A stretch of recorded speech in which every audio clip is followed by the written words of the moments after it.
皆さんこんにちは、タビクルです。いつも動画をご覧いただきありがとうございます。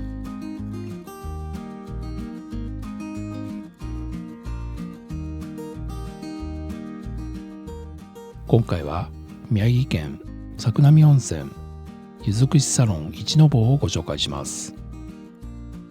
作並温泉は仙台市街地から車で約40分と比較的近く、かつて仙台の奥座敷と称された温泉街で、開湯は江戸時代の寛政8年とされる歴史ある温泉です。この動画では歴史と概要、お部屋、お風呂、自慢のオーダービュッフェの食事とともに、宮城県では元祖ともいえるオールインクルーシブ温泉ホテル一の坊の魅力をご紹介します。見どころたっぷりの動画になっていますので、最後までご覧ください。ゆずくしサロン一の坊に到着しました。歴史と概要をご紹介します。古くから仙台の奥座敷と称された作並温泉の少し奥、広瀬川の源流沿いに佇む大型の温泉ホテル、それがゆずくしサロン一の坊です。一の坊の創業は1950年、創業75周年を迎えた老舗の温泉旅館です。1985年には松島一の坊、さらに2003年には遠刈温泉大根の花、2007年には同じくゆともりクラブが開業し、一の坊リゾートの4つの温泉宿が揃いました。大根の花とゆともりクラブについては別の動画でご紹介してますので、ぜひ合わせてご覧ください。一の坊リゾートのコンセプトは、ホテルでもない旅館でもない海と山と森の温泉リゾート。4つの温泉リゾートではいずれもラウンジやダイニングの飲食だけでなく、自然を利用したアクティビティやイベントなどが宿泊料金に含まれるオールインクルーシブスタイルを採用。このスタイルは2012年ゆともりクラブが東北で初めて採用しました。現在のゆずくしサロン一の坊は地上7階地下2階の里山清流と地上6階の温泉クラブの2つの棟からなる全86室、比較的大型の温泉ホテルとなっています。東北自動車道仙台宮城インターチェンジより約30分、 JR 作並駅からは送迎車で約5分とアクセスも良好です。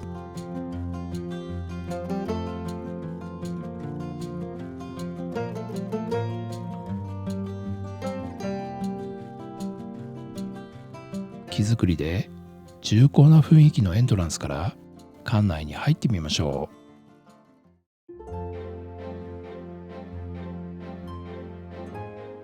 ロビーはとても開放的になっていて、フロント、ショップ、ラウンジ、その他館内多くの施設にアクセス可能です。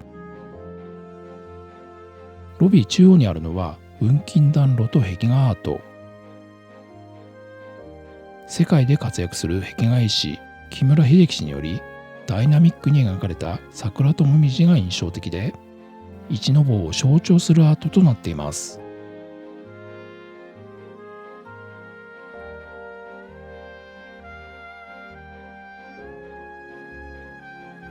こちらはフロント。生産は自動生産機で楽々です。フロント脇にはセレクトショップ山の色がありました。木のぬくもりが感じられる店内には一の坊のオリジナルアイテムをはじめ、ラウンジで提供しているお菓子や宮城のお土産、近隣の日課ウイスキー仙台工場で作られたお酒、調味料や食器などスタッフさんがセレクトしたこだわりの商品が並んでいます。山の色の向かいにはクラスコファニチャー。暮らしに寄り添う家具や道具というコンセプトのもと、オリジナル家具や雑貨などが売られています。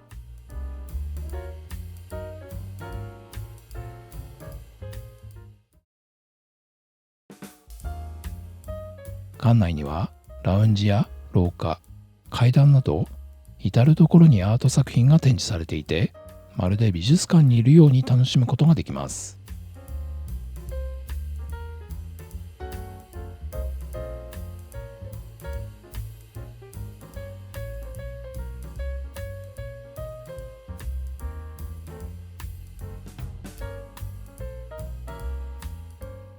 3階には温泉卓球もありました。その他の館内の施設は時間を追ってご紹介していきますので、まずはチェックインをしましょう。エントランスロビーの座席に座ってチェックインです。館内の説明、食事の時間、お部屋の説明などをしてもらいました。この時は夕食は5時から、朝食は7時半からとなっていました。チェックインは3時、チェックアウトは11時です。宿泊料金はこの後お部屋の説明のところで解説をします。さあ、チェックインが終われば、この後は全てオールインクルーシブ、どんな体験ができるのか順番にご紹介していきます。まずは早速ラウンジに行ってみましょう。メイン施設ともいえるラウンジくつろぎサロンは午後3時から午前11時までほぼ滞在を通して利用できる使い勝手のいいラウンジで、高級感のある家具とともにとてもリラックスできる素敵な空間になっています。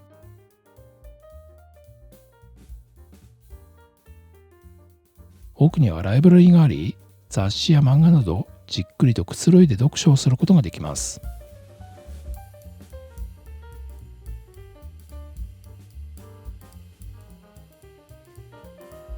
窓の外には水郷の庭と開放的な外の雪景色が見えています。冬以外の時期であればデッキから外に出ることもできますよ。壁側にあるギャラリーには様々な展示がされています。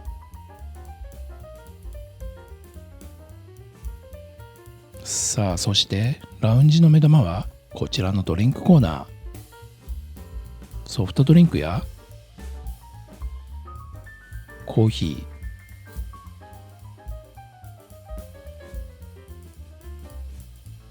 生ビールはなんとイタリアビール、ハイボール、そしてワイン。この時は白ワインとスパークリングワインがありました。こちらは紅茶のコーナー。ラウンジの周囲やロビー、そしてお部屋まで持っていくこともできるのは嬉しいですよね。おやつコーナーも充実しています。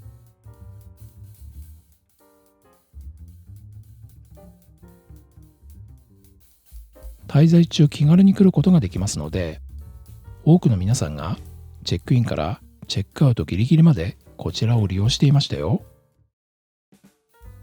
今回のお部屋をご紹介する前に、一の坊の客室について解説をします。一の坊では2023年に清流館のお部屋を大きくリニューアルしていまして、里山清流を新設しました。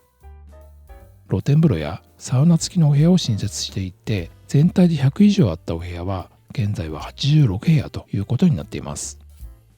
お部屋は大きく温泉クラブと里山清流に分かれています。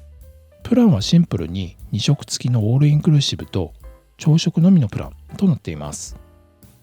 ここで料金のところに通常価格と1パス会員ログイン限定価格とありますが、こちらの1パス会員というのは無料でその場で登録できますから、予約前にぜひ登録をしましょう。ということで、最もリーズナブルな温泉クラブでは2食付きで1人24,000円台からとなっています。一方で里山清流についてはリニューアルされた新しいお部屋で、特に上層階を中心に露天風呂やサウナ付きのラグジュアリーなお部屋となっています。お値段もね、1人3万円台からスイートは1人6万円台とかなり幅がありますよね。この後、里山清流の露天風呂付きデラックスキングダブルのお部屋と最上階のサウナ付きスイートルームのお部屋をご紹介します。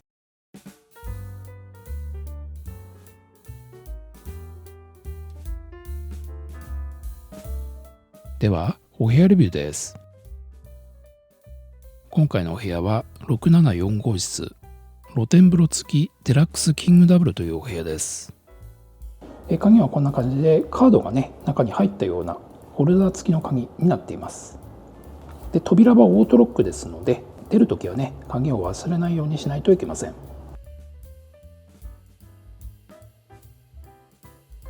はい、こちらが今回のお部屋、露天風呂付きのデラックスダブルというお部屋ですね。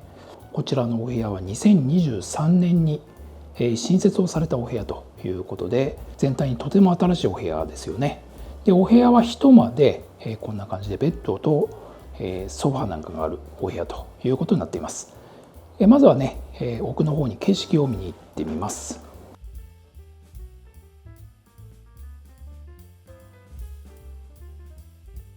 こんな感じで、6階ですので、かなり高いところからいい景色が見えています。そしてこちらにはねこのお部屋の売りであります露天風呂ということで、上にはねヒノキで縁取りがされていて、で中は石のお風呂になってますけども、一人であればゆったりと入れそうなお風呂になってますね。こちらからは温泉がかけ流しになっています。そして面白いのはねこちら側にハンモックがありますね。今は開放されてますが、左右からね閉めることもできますので、閉めますとねこんな感じで目隠しもできるということですね。窓側から改めてお部屋を見ますとこんな感じになっています。窓側にはねおしゃれなソファーとテーブルが用意されてますね。そしてお部屋はこんな感じで、ほぼ真ん中に大きなキングサイズのベッドがあって、奥の方にはねシャワールームやトイレがあるということになっています。こちらにはねかなり大きめのテレビがありますね。ポットとコーヒーのセットですね。あとミネラルウォーターですね。こちらのコーヒーとミネラルウォーターはいただけるということですね。冷蔵庫にもねお茶とお水がありました。さあ、そしてベッドですけどもキングサイズということでとても大きいベッドですね。こちらはシモンズベッドということでとても寝心地が良さそうですよね。ベッドサイドには電源コンセントとそれから USB のねアウトレットがあります。お部屋で Wi-Fi が利用できます。通信速度はねこの場所では 140Mbps とかなり速いですね。携帯の電波はね旗が2本立ってる状態ですね。問題なくつながると思います。そしてこちら側に水回りがありますけども、まずはこちらはクローゼットのような感じになってまして、ハンガーとタオルをかけられるホットハンガーになってますね。これ嬉しいですよね。そして床具も用意されています。男女用のサメとタビーですね。からフェイスタオルは内入りになっています。あとはサムエの下にはこんな感じでフリースのようなね厚手の羽織が用意されてました。これは嬉しいですね。それで下にはねこれね実はガウンなんですけども、すごい厚手のね大きなガウンがありました。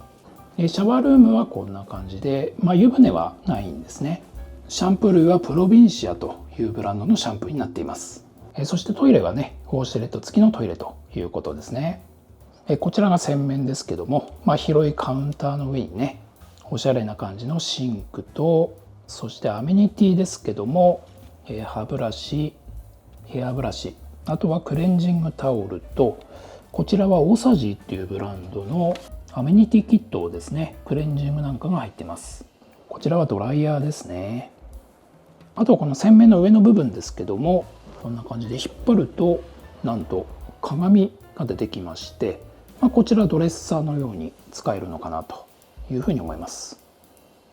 それからねこちらちょっと面白いんですけども、セーフティーボックスなんですね。貴重品を入れて鍵を閉めると、金庫と同じですよね。もう一つご紹介するのは温泉露天風呂とサウナ付きのプレミアムスイートのお部屋です。こちらがベッドルームでシモンズ製のダブルベッドということですね。リビングも広いですよね。そして露天風呂についてはこんな感じで景色を正面に見られる素晴らしいお風呂となっています。水回りのスペースですけども、洗面も広いです。そしてこちらがサウナですね。こじんまりとはしていますが、本格的なドライサウナで、さらに窓もあるので景色も見えます。洗い場はサウナの手前にありました。さらにサウナスーツも用意されています。ミニバーも素敵ですよね。こちらの冷蔵庫のドリンクも無料でいただけます。今日は寒いかな。寒いです。すごい着やすい。デザインもいいよね。すごくいい。そしてここに一の坊書いてますね。で、色もね、上がそう、これベージュがで、女性用なのかな。そうそうそう。そして男性用はちょっとブルーがかった感じ。グレーかな。グレーか。上がね。これに羽織があるんですよ。で、こんな感じです。これが羽織。羽織ね、すごくいいよね。すごいあったかそう。ね。もうね、またね、ロングでいいよね。で、ちゃんとね、ボタンがついてて、こう閉めると、ガウンみたいだね。そうそうそうそう、こういう感じでかっこいいです。こうやって着れるのでいいと思います。ここにも一の坊ね、これもおしゃれ。おしゃれ。すごい。ちょっと今日は忙しいですね。そう。まずはじゃあジェラート食べて、それから温泉入って、で大根茶屋行こうか。さささっと入っていきます。お風呂も。じゃあ行きましょう。レッツゴー。まずはロビーにある山のまんじゅう屋にやってきました。こちらでは3時半から5時まで濃厚ジェラートと揚げまんじゅうをいただけます。ジェラートはショコラとレモンレアチーズ、ジェラートも揚げまんじゅうもいただきましたよ。ジェラートはまさに濃厚な味わい。揚げまんじゅうは表面サクサク、熱々でうましでした。大浴場は内湯、マリコの湯と露天風呂がありますが、まずは内湯、マリコの湯をご紹介します。入り口には冷水やシャワーキャップ、櫛、ひげ剃りなどアメニティが用意されていました。エステコーナーの受付もこちらにあります。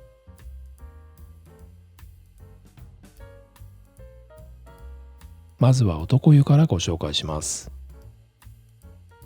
こちらが大浴場マリコの湯の脱衣スペースですけども、かなり広い脱衣スペースですよね。お部屋の数がね80以上ありますけども、それにしても十分な広さかなというふうに思います。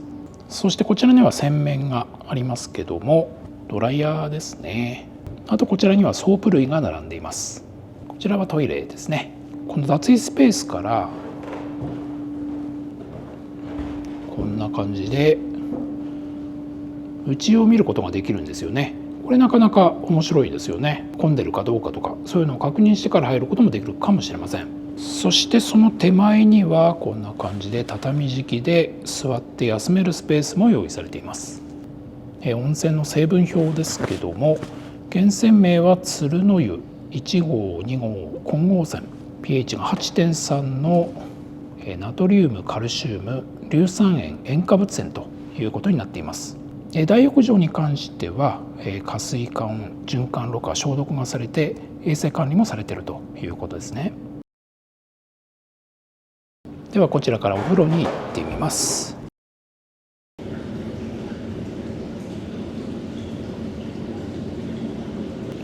さあ、そしてこちらが大浴場マリコの湯男湯ということですけども、まず一見してね、この上の方の太い丸太を使った梁がとてもいい感じですよね。そして大きな窓から外の景色がこんな感じで見えていて、今はちょうど雪景色ですので非常に綺麗な景色が見えていて、昨日の夜はねライトアップされていてとても幻想的な感じの景色が見えていました。非常に大きな湯船で、20人ぐらいゆったり入れるくらいの湯船ということになっています。かなりね深さはあるんですけども、こんな感じで、丸太がね途中にあって、そしてすのこと、それから手前側にはこういう段差もあるので、座ってねこちらの丸太に寄りかかって入ることもできるような、そんな感じになってるんだと思います。そしてこちら側の湯船はぬるめの湯というふうに書かれてます。あとこちら側はね熱めの湯というふうになっています。あとこんな感じでしっかりと手すりとね段差もありますね。そしてお湯ですけども、弱アルカリのね無色透明無臭のとても透明度の高いお湯ということになっています。そして洗い場はこちら側と、そして向こうの方にもね用意されてまして、十分な数あるのかなというふうに思います。こんな感じでね仕切りもありますので、プライバシーも配慮されているということですね。シャンプー類はこちらのプロビンシアというブランドのシャンプーが使われています。あとこちらにはねシャワーブースもありますね。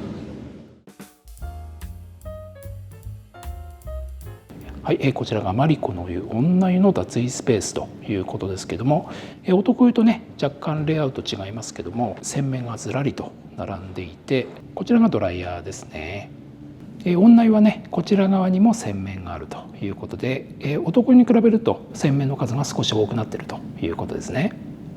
そしてお風呂に関しては、男湯とほぼ同様ということで、こちらは割愛させていただきます。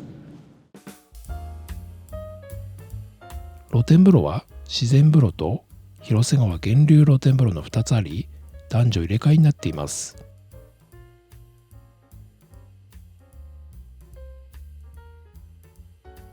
露天風呂までは少し距離があり、階段の上り下りがあります。エレベーターはありませんので、足の不自由な方はご注意ください。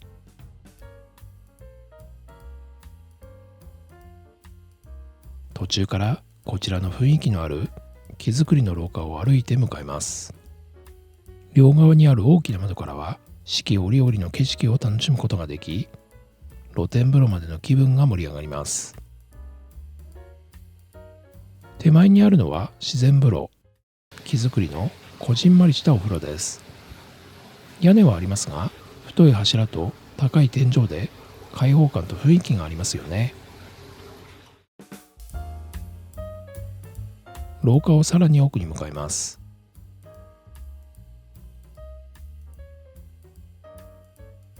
この奥は畳敷きになっていました。手前にあるのは湯上がり大根茶屋。こちらはお風呂の後にご紹介します。そして廊下の奥にあるのが広瀬川源流露天風呂です。はい、こちらが源流露天風呂の脱衣スペースということですけども、こちらは洗い場はなくてお風呂だけということで、大浴場に比べるとね脱衣スペースは少し狭くなってますね。そしてこちらには洗面がありました。外にお風呂が見えてるんですけども、こちらのお風呂がすごいんですよね。さあこちらが広瀬川源流露天風呂というお風呂になります。まず一見してね、この木組みとそれから岩でできたお風呂の立体的な構造が目を引きますよね。では一つずつ見ていきます。こちらにはかけ湯がありました。まずはねこちらから奥の方にちょっと行ってみたいと思いますけども、こちらの手前側の湯船は眺望の湯という名前がついています。奥の方に行ってみたいと思います。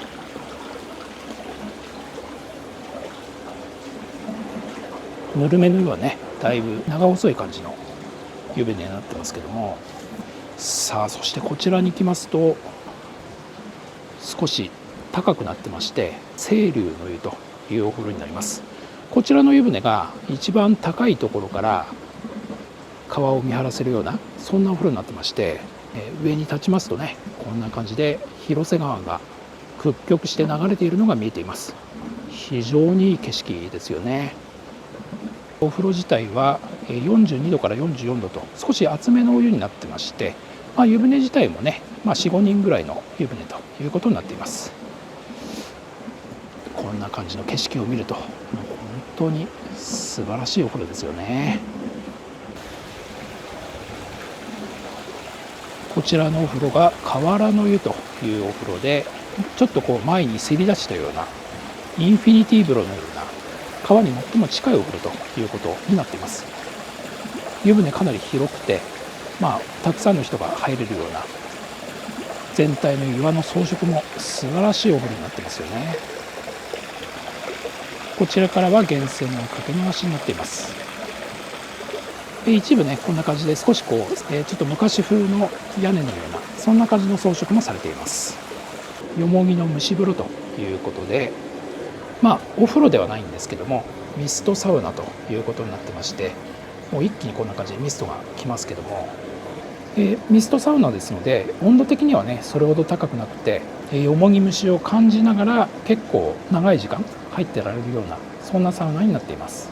こちらが立ち湯というお風呂ですけども、深さが130センチあって、まさに立って入るお風呂ということになります。で、立って入りますと、ちょうどこれぐらいの角度で川を見ながら入ることができる、そんなお風呂になっています。これはなかなかね特徴のある面白いお風呂ですよね。ぬるめのお湯ということになっています。ということで、広瀬川源流露天風呂、もう本当にね素晴らしいお風呂になってますよね。こちらのお風呂はね、こちらの一の方に来たらぜひ入ってもらいたいお風呂ですね。お風呂に入ってさっぱりしたら、湯上がり大根茶屋に立ち寄りましょう。全体が木造りで古民家風のノスタルジックなこちらの茶屋では、麦茶や湯上がりサイダーをいただくことができます。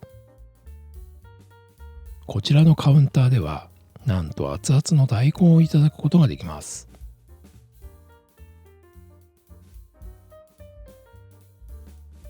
田楽味噌でいただく大根は熱々で味も染みていて柔らかく絶品でしたよ。さあ、お楽しみの夕食の時間です。会場は3階桜ダイニング。地元の新鮮な食材を目の前で丁寧に盛り付けてくれるコース仕立てのオーダービュッフェ、その名も手仕事ビュッフェ。会場はとても広く、カウンター席、テーブル席など十分な間隔が取られています。まずは前菜のコーナー。魚介のマリネ、オリーブソース、しらすとチーズのアンクルート、クリームチーズはオレンジディップで、自家製のピクルス、フライドパスタ、ガラムマサラ味。前菜を一通り盛り付けるとこんな感じです。みんな大好きお寿司やお刺身のコーナー。お寿司はカニ、ヒラメの昆布締め、本マグロの3種類。目の前で丁寧に握ってくれます。出来上がりました。見た目もすごいですよね。お寿司にはこちらの日本酒のペアリングもおすすめです。続いてお刺身。この日はカンパチ、タイ、イカそうめんの3種類。丁寧に切ってくれて、心を込めて盛り付けてくれます。素晴らしすぎますよね。炙りエイヒレ、からしマヨネーズ、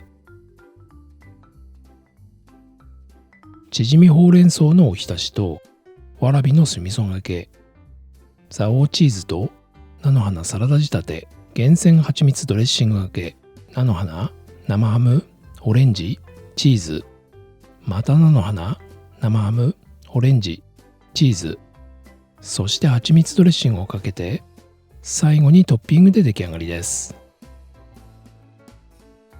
仙台牛の鉄板焼きコーナー。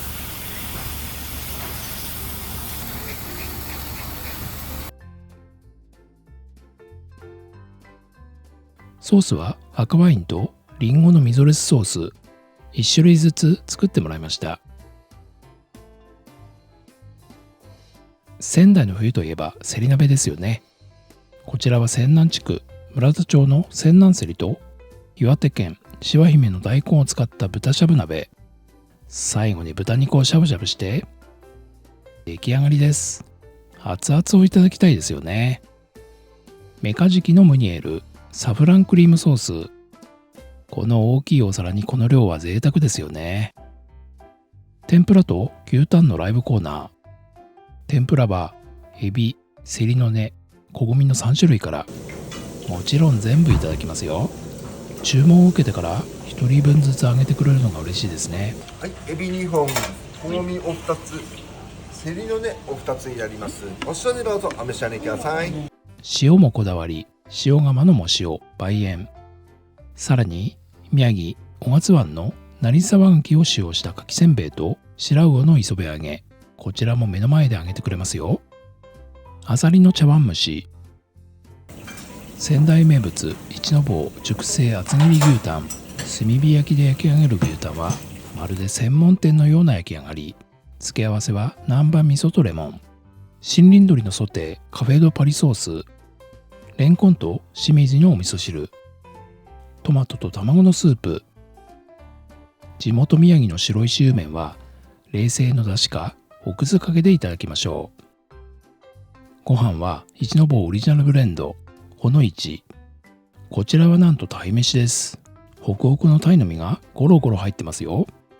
お漬物は3種類。契約農家さんのサラダコーナーは柴崎さんのおすすめ野菜。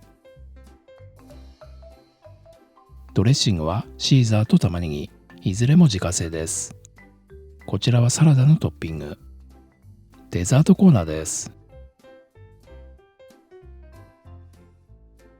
旬のフルーツは3種類。なんとパイは時間になると焼きたてが提供されますので見逃せませんよね。いちごのティラミス、米粉シフォンケーキ、白ワインフルーツゼリー。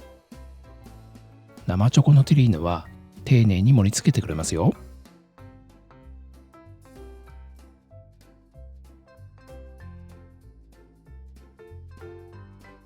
ドリンクコーナーです。生ビール、赤ワイン、白ワイン、プラム酒。ノンアルコールドリンクも豊富です。梅酒や焼酎のコーナー。スパークリングワインは白とロゼ。ノンアルのスパークリングもありました。ビネガーウォーター、ルイボスレモンティー。ソフトドリンクのコーナー。瓶入りのドリンクは美味しそうですよね。ぶどうやりんごの 100% ジュース。そしてコーヒーや紅茶。生ジュースはオレンジとミックスベリー。ドリンクの種類もすごいですよね。最後に生ビールをいただいて、いざ実食です。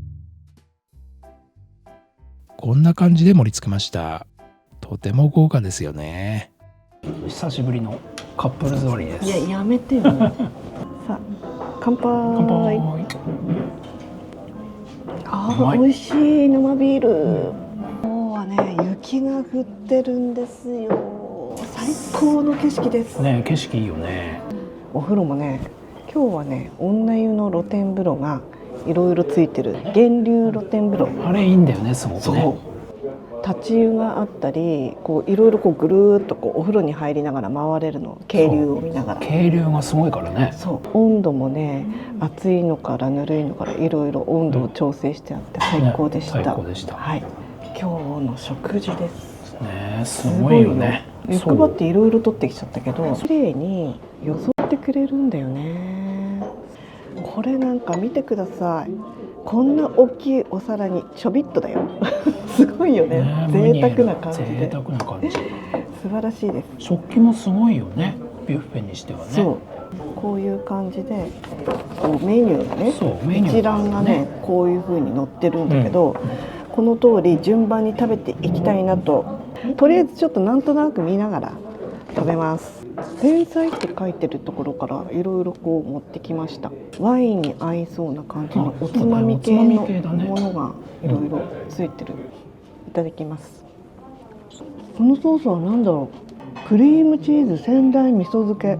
クリームチーズの味はしてるんだけど、でもね、すごくまろやかで美味しいです。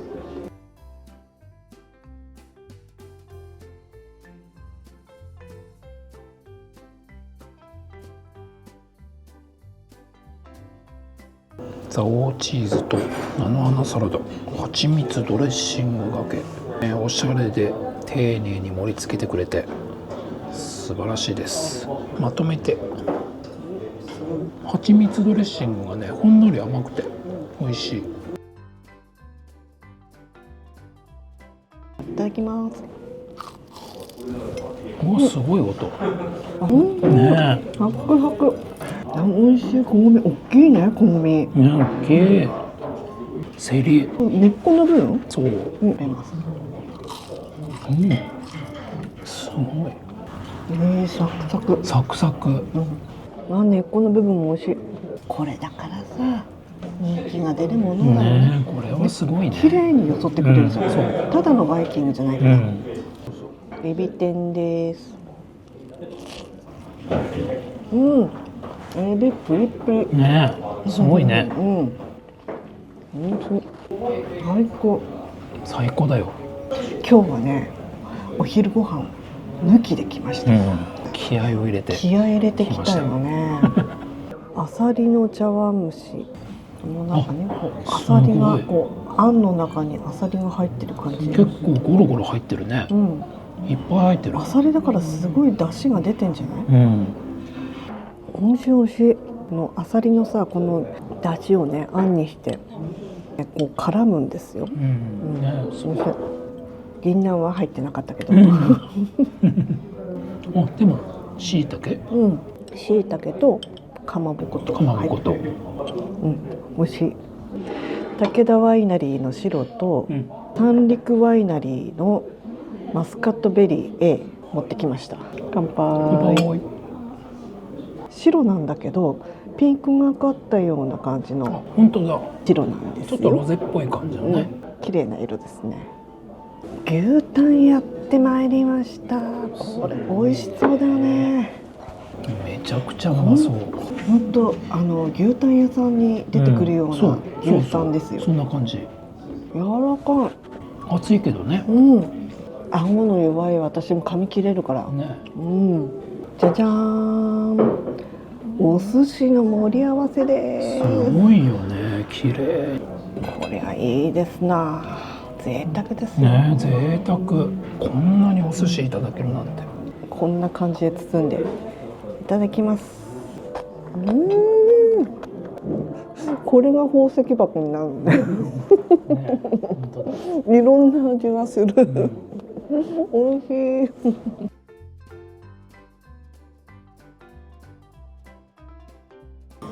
こちらがね、メカジキのムニエル。これも目の前で焼いて作ってくれるの。こんな感じ。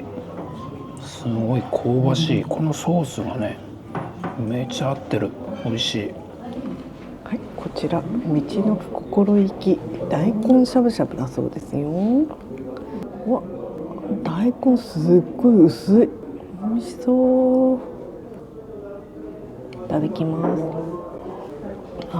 出汁が出てる。美味しい。さあ、木いちごパイの時間です。焼きたてのパイにアイスを乗せて、さらにジャム。木いちごパイの出来上がり。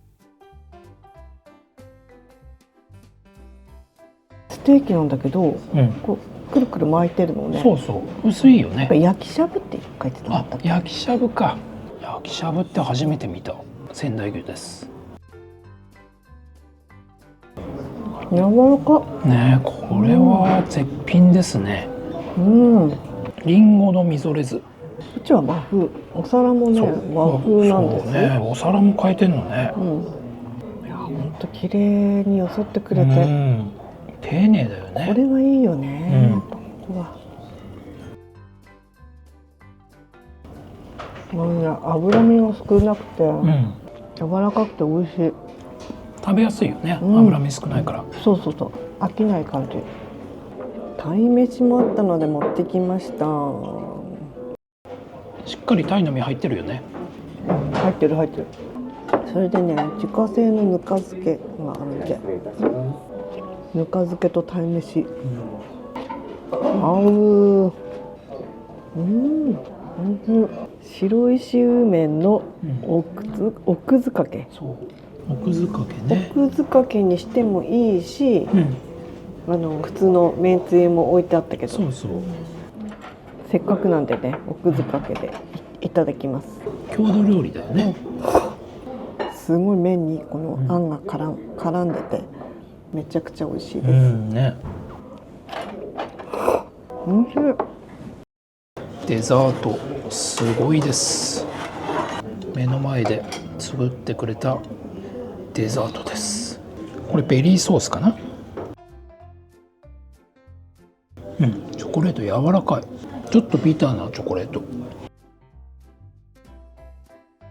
抹茶のパウダーがかかってて美味しそうです。すごい、これも本当にね、実を食べてるみたいな感じ。これはね、西の方来たらぜひ食べてもらい、飲んでもらいたい。こんなの飲んだことないわ。すごい美味しい。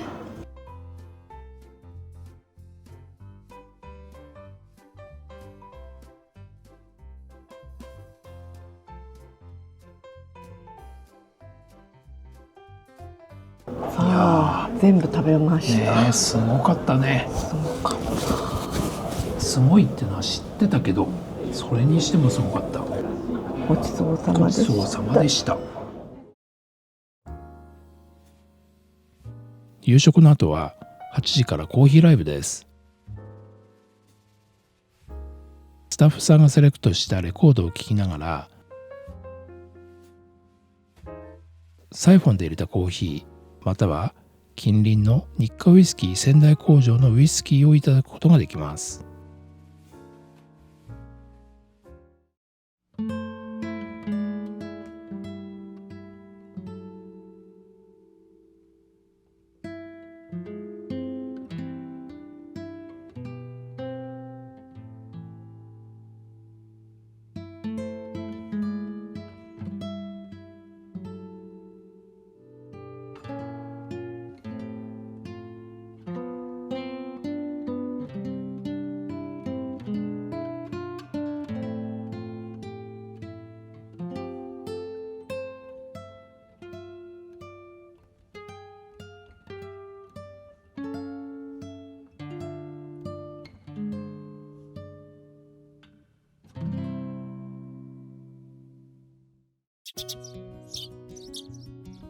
ラウンジでの朝カフェは7時から。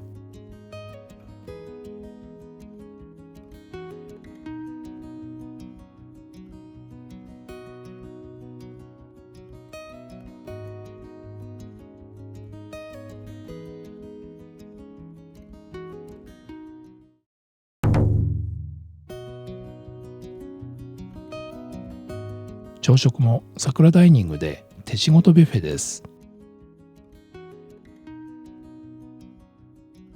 朝早くからスタッフの皆さんがお客様を迎える準備をしています。ライブ中心の素晴らしい朝食オーダービュッフェ、すべてご紹介していきます。朝に嬉しいおむすびコーナー。具材は筋子、昆布、梅の3種類。丁寧に握ってくれて、海苔を巻いて出来上がりです。朝の鉄板焼きは焼きたてフレンチトースト。秋保の養蜂家さんの蜂蜜をたっぷり塗って出来上がりです。竹取卵のだし巻き卵。白石蔵王のふもと竹取ファームの鶏の卵を使ってるそうですよ。さらにだしとおろしをたっぷりかけます。こちらも竹取卵の温泉卵。とにかくこだわりがすごいですよね。焼き物はサバの塩焼きと味噌焼きレンコン。料理長おすすめの栗原ブランド豚、道のく心意気のチーズ揚げ、手作り豆腐の湯豆腐、ネパールカレー、牛すじ煮込み。朝もご飯は豊間産一の坊オリジナル米ほの市、さらに作並の朝がゆ、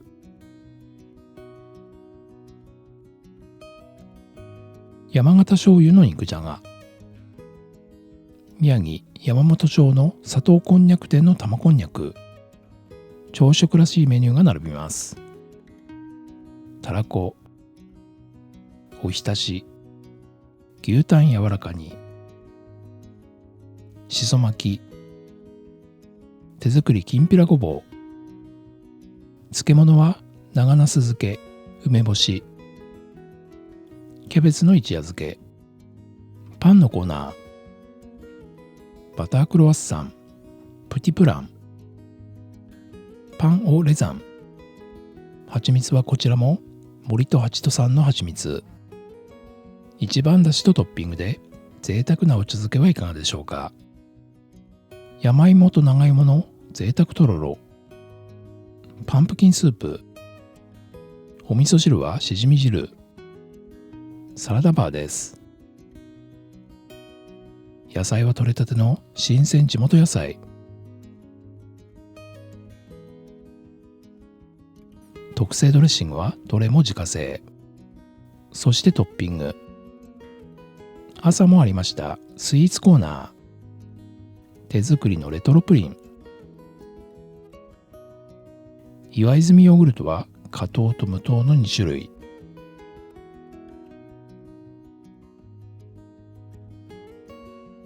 桃のシロップにフルーツゼリー。フルーツは2種類。ネパールのチャイは本格的な味わい。アップルジュースと牛乳、緑茶。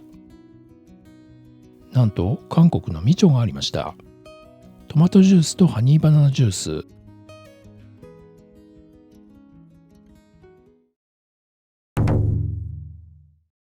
朝はこんな感じで盛り付けました。洋食と和食でとても豪華ですよね。ではおはようございます。昨日と席を変えて鳥が見えるところね、小鳥さんが餌を食べに来て、なかなかのいい眺めなのでこの席にしました。今日はもう朝から部屋風呂ですよ。雪見風呂最高ですね。景色良かった。やっぱ雪景色いいよね。最高でした。ベッドも気持ちよくて。さあ今日の食事、フレンチトーストを持ってきました。出来たて先に食べようか。いただきます。パイナップルを焼いた薄くこう切ったものが乗ってるね。もうこのパンほらしみしみな感じなんだよ。ちょっとちっちゃめだけど、美味しい。デザートだね。蜂蜜もかかってて甘い感じで、でもねこう生クリームも添えてあったりとかして、はいこんな感じです。このパイナップルのこの酸味がまた合いますね。いろいろ味変できるフレンチトーストだね。大事なことを忘れていた。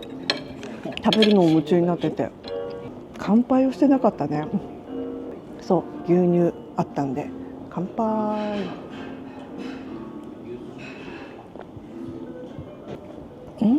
美味しい。ごちそうさま。飲んでる時は絶対に笑わしちゃダメよ。美味しいね。朝って感じ。あとねいろいろこうトマトのフレッシュジュース、あとハニーバナナジュースが置いてありました。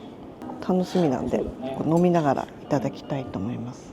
さておにぎりも3種類握ってもらいました。さあいきます。筋子ね、分かれない。大きい方おじさんだよね。おじさん大きい方だ。いただきます。ご飯の硬さちょうどいい感じ。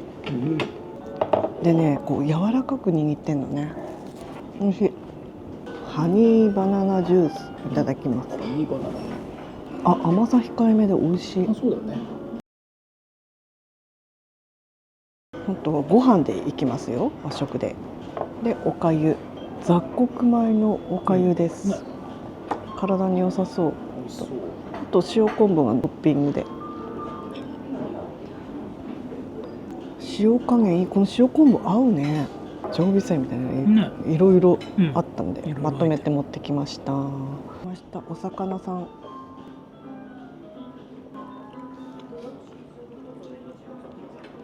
サバの塩焼き。なかなかいい塩加減ですね。ね、そう、塩加減がね、うんほんのりでちょうどいい。で、しっかり焼けててさ、うんテリテリでね、そう。美味しい。大根おろしも味がちゃんとついてて美味しいです。そのまんまいただけます。やっぱ和食美味しいな。好きだな、ね和食。洋食も和食もさ、いただけるのがすごいね。うん。最高ですよ。しじみの味噌汁です。うん、いっぱい入ってるね。こんな大きいしじみ入ってる。いや、やっぱり飲んだ次の日はね、しじみがないとね、大きい、身も大きくて美味しい。ねえ、すごい。大根おろしとだしをかけて、本当のだし巻き卵ですよ。これがだし巻き卵。いただきます。美味しい。このだしにこう絡めながら、いいね、こういうだし巻き卵も。なんでこんな大きな器に入ってるんだろうと思ったけど、だしをかけるんだよね。そう。牛すじ煮込みです。この肉がそうなのっていう感じでいただきます。美味しい。美味しいね。柔らかい、すごい。じゃがいもはね、やっぱり柔らかくてホクホク。お肉も薄めで食べやすくて美味しいです。ネパールカレー。カレーだけちょっと食べてみよう。ネパールカレーって何が違うんだろう。結構なんか具沢山な感じ、カレーね。そう、具沢山なの。ね。ピリ辛で美味しい。さあ、クロワッサンいただいてみます。それほどパリパリって感じではないかな。でもね、軽い感じでサクサクで食べやすいです。温泉卵です。やってまいりました。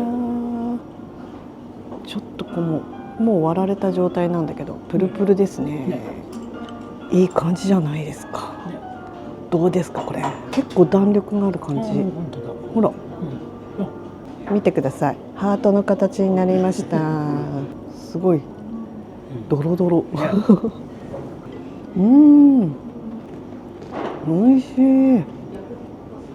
やっぱさ、こういうとこの卵って濃厚なんだよね。美味しいです。朝から贅沢です。デザートをいただいてきました。プリンはね、ちょっと固めのプリンですけども、甘さがちょうどいい感じで美味しいですね。岩泉ヨーグルトです。そうで、リンゴのコンポートね。これは美味しいんですよ。ドロッとしたこのね、ヨーグルトがいいの。美味しい。すべてのお料理をいただきました。いや、すごかったね。すごかったよね。朝もね、綺麗によそってくれて、本当美味しくいただきました。ありがとうございます。はい。では最後コーヒーを飲んでいただきます。完璧でした。ごちそうさまでした。ごちそうさまでした。朝食の後は朝のサイフォンコーヒーをいただきましょう。コーヒー豆は仙台の専門店ほのか。なかなか見ることができないサイフォン式のコーヒーは絶品でしたよ。